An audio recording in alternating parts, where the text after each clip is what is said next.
आज सुबह-सुबह full speed में काम किया है क्योंकि मंदिर जाना था। खाना वगैरह बना के गई थी मैं और आई हूँ तो भूख लगी थी बड़ी ज़ोर की। मंदिर में बहुत लाइन थी, खड़े-खड़े थक गए हम। तो हस्बैंड को भी ऑफ़िस जाना था, हम दोनों ही गए हुए थे मंदिर। अब वो ऑफ़िस जा रहे हैं और मैं खाना खाकर करूँगी रेस्ट क्योंकि थकावट बहुत हो गई है। तो हो गई है शाम और मैं रेस्ट करके भी उठ गई हूँ और शाम की आरती भी मैंने कर ली है। तो सब्ज़ी काटने के लिए बैठी हूँ तो हस्बैंड भी ऑफ़िस से आ गए हैं। अब उन्हें चाय वग़ैरह मैं दे दूँगी और देखिए मैं निशा से बातें भी कर रही थी साथ-साथ में। सब्ज़ी काटते-काटते उससे मैं बातें करती जा रही थी कि उसकी पढ़ाई कैसी चल रही है। बच्चों से ना बातें करना भी बहुत ज़रूरी होता है क्योंकि उनकी लाइफ़ में क्या चल रहा है, वो क्या सोच रहे हैं, कॉलेज में क्या हो रहा है, उनके फ्रेंड्स कैसे हैं, कौन-सा फ्रेंड क्या कहता है, कैसे बातें करते हैं। मतलब हर एक तरह की जानकारी रखनी पड़ती है और जब बच्चों से बातें करेंगे ना, तभी इन सब की जानकारी मिलेगी। आगे वो क्या करेगी या क्या कर रही है, तो इस टॉपिक पे क्या करना चाहिए। इस तरह की हर तरह से बातें हम लोग करते हैं बच्चों के साथ। तो ऐसा ही सब्ज़ी काट रहे हैं, कुछ कर रहे हैं, तो बच्चों से भी बातें करते जाते हैं। तो बच्चों के साथ हर एक टॉपिक पर शेयरिंग हो जाती है और हमें भी जानकारी हो जाती है कि देखिए बच्चों की दोस्ती कैसे लोगों से है ना? उनके दोस्त किस तरह के हैं या वो क्या कर रहे हैं, उनके मन में क्या चल रहा है।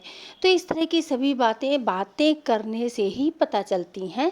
तो बच्चों के साथ जब बच्चे बड़े हो जाते हैं ना, तो बातें करना बहुत ज़रूरी होता है। आप उनके फ्रेंड बन जाइए। जैसे मैं तो एकदम बच्चों की फ्रेंड सी बन गई हूँ।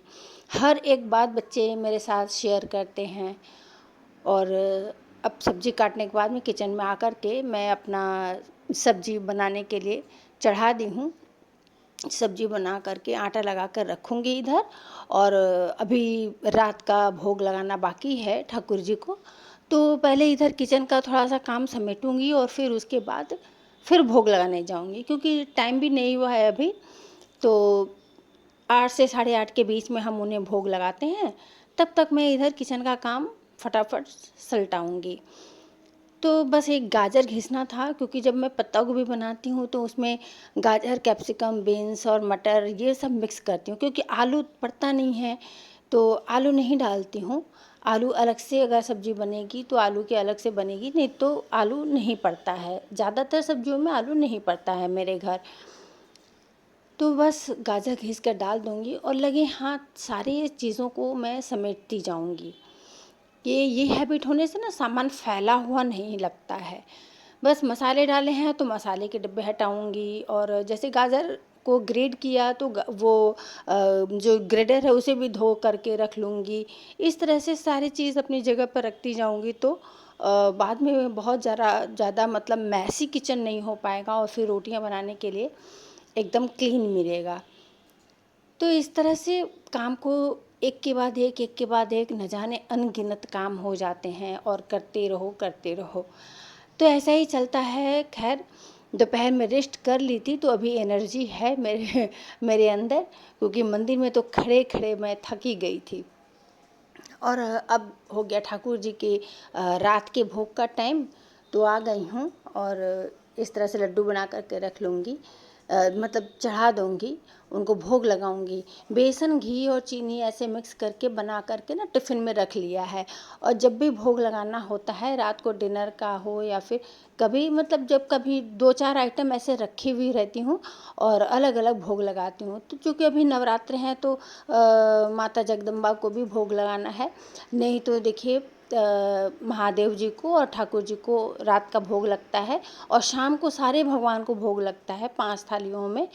अभी तो जो कि मतलब नवरात्र है तो माँ को भी अलग से भोग लगाती हूँ क्योंकि अब देखिए माँ आई हैं तो उनको भोग तो लगाना ही पड़ेगा। तो 3 जगह भोग लगाया अभी रात का। अब भोग हटाऊँगी और ठाकुर जी को सुलाऊँगी। उसी बीच में साथ-साथ में छोटे-छोटे काम भी चलते रहते हैं। जैसे मेरा ये क्रॉकरी का एक सेट निकला हुआ था, कुछ गेस्ट आए हुए थे, तो मैंने डेली यूज़ वाला नहीं दिया, मतलब उसमें चाय नहीं दिया, तो ये अलग से जो क्रॉकरी रखी है, उस क्रॉकरी में, इस कप प्लेट में मैंने चाय दी थी। तो अब इसे भी समेटना था। इस तरह से कितने काम हैं। और अभी कपड़े भी तह करने पड़े हुए हैं, क्योंकि बच्चों के रूम में वो है, सारे कपड़े इकट्ठे करके रखे हुए हैं, और कपड़े भी अब तह कर लूँगी। बालकोनी बिल्कुल बच्चों के कमरे से सटी हुई है, तो बस बालकोनी से कपड़े निकाल करके और यहीं बेड पर इकट्ठा करके रख लेती हूँ, फिर जब टाइम मिलता है और तब इन्हें समेटती हूँ। तो बच्चे अपनी पढ़ाई वगैरह कर रहे हैं। निशा से तो बात हो ही चुका था मेरा। मैं निकिता से भी थोड़ा बहुत उसके कॉलेज के, उसकी कोचिंग की बातें करूँगी, मतलब कर रही हूँ इस वक्त मैं उसके साथ। और सबसे बात करती हूँ, हर समय जब भी मौका मिलता है बच्चों से बात करने का, मैं छोड़ती नहीं हूँ, बच्चों से बात करती रहती हूँ। क्योंकि देखिए, बच्चे ना कई बार ऐसी आइडिया दे देते हैं ना, जो कि हमारे दिमाग में नहीं आती है। ऐसे आइडिया बच्चे दे देते हैं। वो अपने एक न्यू जनरेशन, मतलब एक नए एंगल से हर एक चीज़ को देखते हैं। तो बहुत कुछ की जानकारी बच्चों से हमें हो जाती है। तो इस तरह से अब रात हो गई है, तो अब रोटियां सेकना बाकी है। रोटियां सेक रही हूँ मैं, और अब सबको खाना खिलाऊंगी। तो मेरे यहाँ ना रोटियां बना के रख करके और फिर इस तरह से नहीं खाते हैं। बस रोटियां बनती जाएंगी और सब लोग गरम गरम खाते जाएंगे। सब्जी बना लेती हूँ पहले, और रोटियां आप गरम गरम बनाते जाओगे और लोग खाते जाएंगे। तो बस अब रात को खाना खाना है, और किचन वगैरह समेटना है और सोना है। और कुछ ऐसी मैं तैयारियां रात में भी कर लेती हूँ, तो वो कभी फिर अगली वीडियो में मैं आपको बताऊंगी कि रात में और सारी तैयारियां कर लेती हूँ, जाके ताकि जो है ना कि सुबह फिर सुकून से मैं अपना काम कर पाऊँगी। तो कई सारी तैयारियां ऐसी हैं जो कि मैं रात में ही कर लेती हूँ मैं, तो वो कभी और शेयर करूँगी आपसे। बस अब रोटियां भी बन गई हैं लगभग मेरी, और अब खाना परोसूंगी, मैं सबको खाना सर्व करूंगी। उधर भगवान जी को भी मैंने सुला दिया है। ठाकुर जी को मतलब सुलाना पड़ता है, तो बस उन्हें उनके गहने उतार लेती हूँ और उन्हें लिटा देती हूँ, उनका पिलो उनको लगा करके और लिटा देती हूँ। और गर्मी है तो चादर वगैरह ऐसा ढकना नहीं पड़ता है उससे। और उसके बाद में मंदिर अपना लाइट बंद कर देती हूँ। अब वो सो जाइए, और खाना सर्व कर रही हूँ। तो चलिए फिर मिलते हैं।